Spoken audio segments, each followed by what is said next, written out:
Ayan, muntik nang masunog ang aking niluluto. Tapos magsasangag din ako ng almusal namin ni Chloe. Ayan, medyo tostado ng ating chicken bulog na.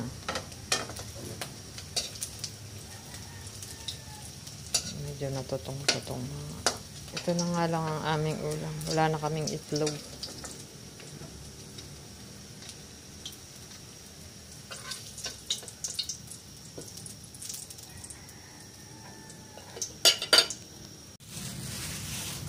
Ito naman ang mga pusa naman natin.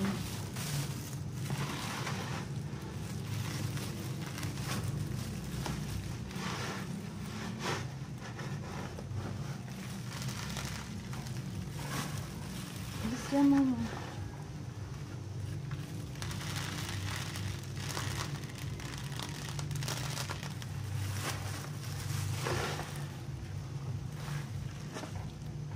Please.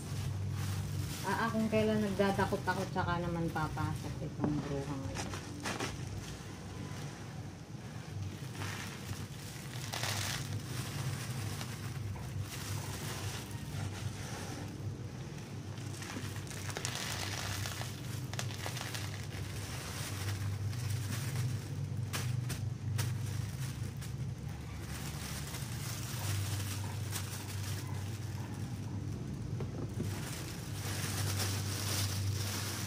Dakot tayo ng mga hoops.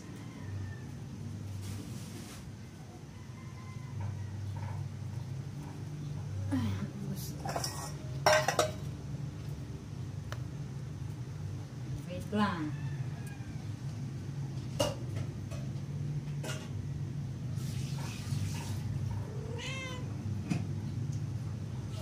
Wait lang. Wait lang. Wait.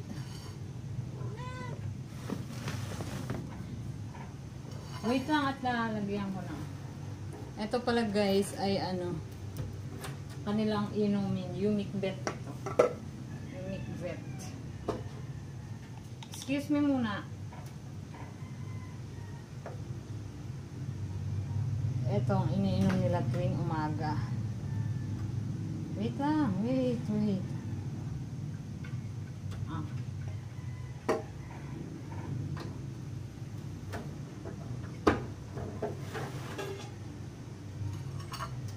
yung ilan. Hindi nyo mga ubos Dadagdagan ko. Ito muna kainin nyo. Mamaya na yung chicken, ha? Magluluto pa ako ng chicken. Yan muna. Ito muna. Share kayo. Momo, dito ka.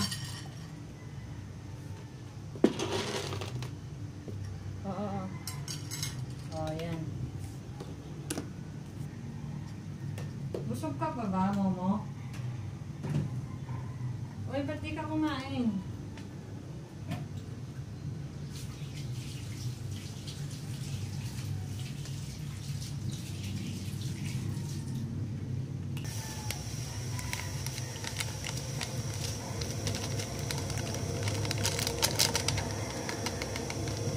Ito na iniinom ko sa labat. Kasi nga hirap talaga ako makakatulog. Tsaka medyo nagpapalpitate na rin ako sa kape. Kaya pinipilit kong wag magkape.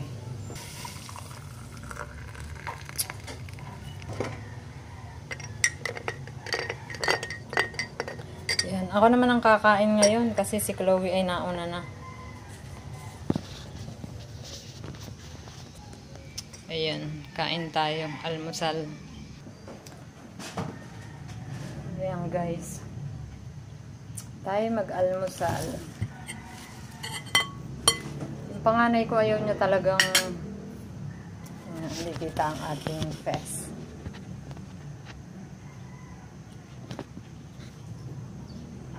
Ayan.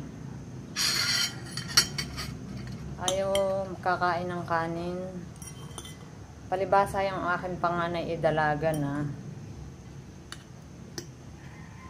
Pagka inaalo ko siyang ano, pagsasangad kita, magluluto, ayaw niya. Kasi alam nyo naman mga teenager ngayon, conscious na, body conscious na sila. Ayaw niya. Nagda-diet na rin siya. Kain tayo guys.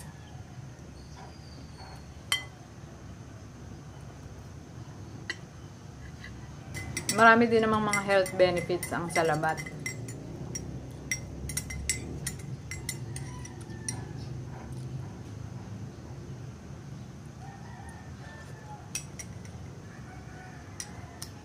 Diba? Nagugustuhan ko na nga rin siya eh. Nung una, hindi ako masyadong gawa ng maanghang nga. Pero ngayon, nagugustuhan ko na. Ganda sa lalamunan, lalo na ngayong medyo malamig ang panahon.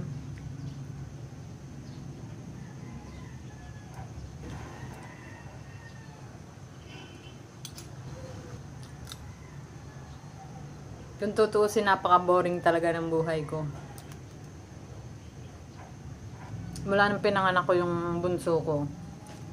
Tapos ganyan yung kondisyon niya. Talagang na-stuck na ako sa bahay. Sa pag-aalaga sa kanya.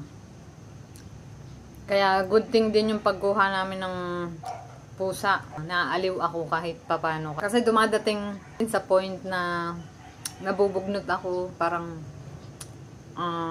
nananawa sa routine ko. Kasi talagang araw-araw kay Chloe ni umiikot ang ko.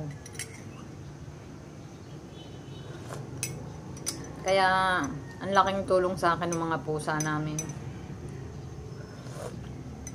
Kahit nadagdagan ako ng responsibilidad kasi ako din ang nag-aano sa kanila. Pero naglilikot na naman yung mga pusa namin. Nagising na si Chloe. Kahit sobrang ligalig nila, malaking tulong sa akin yung mga yan. Sa mental health ko ba. Hindi ko rin naman magawang makipag sa labas sa mga kapitbahay. Dahil nga kami nasa apartment. Kalimitan dito itong katabi namin, may mga trabaho kaya wala ding diyan.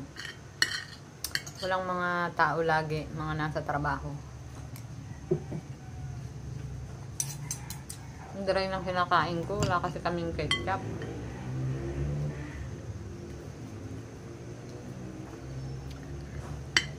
Tsaka malaking bagay din yung social media.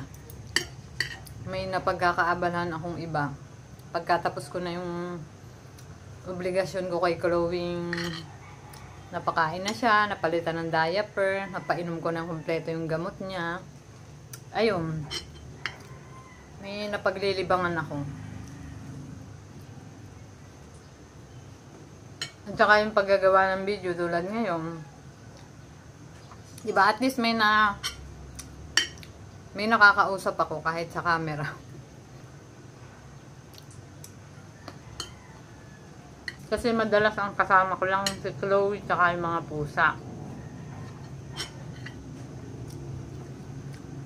Kahit kausapin ko, hindi naman sila nasagot. Kaya, diba, nakausapin ko na lang yung camera. I-upload ko. So, hoping din ako na ma-monetize natin tong channel na to. Kasi, ang goal ko talaga is, syempre, ang pinaka-goal ko, magkaroon kami ng sariling bahay talaga.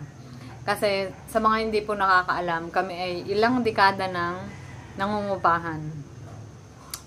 Masasabi kong nasa 20 years. Kasi 17 years old na yung panganay ko. And before that, syempre nangungupahan din kami ni Daddy Chris. Kaya ganun.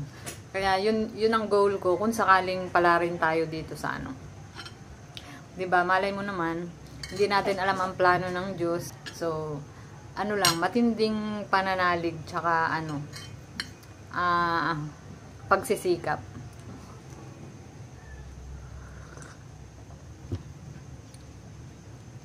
Kasi sa totoo lang, kumbaga parang himala or malaking miracle na nasosurvive namin yung aming araw-araw na buhay. Kasi nga isa lang nagtatrabaho sa amin. Tapos yung bunso ko pa may medical needs. Yung gamot niya, bali 4 siya daily ang iniinom niya. So talagang ano yun, hindi pwedeng mawalan. Tsaka diaper. Kaya talagang si Daddy Chris todo kayod talaga yun. Kasi bukod sa mga bills, may renta ng bahay na kailangan bayaran buwan-buwan.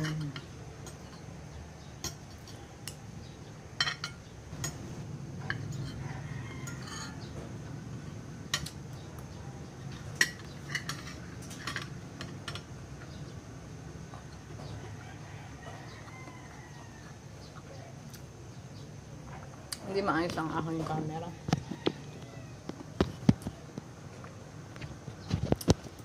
Ayun. Ito ang aking cellphone, bumibigay na. Bumibigay na kasi matagal na din tong cellphone. 6 years na. Itong cellphone kong V7. Matibay yung Vivo. Ayan.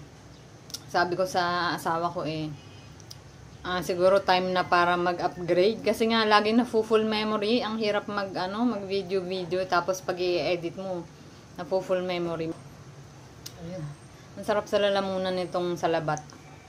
Gumuguhit yung anghang niya tsaka yung para medyo soothing ba sa lalamunan.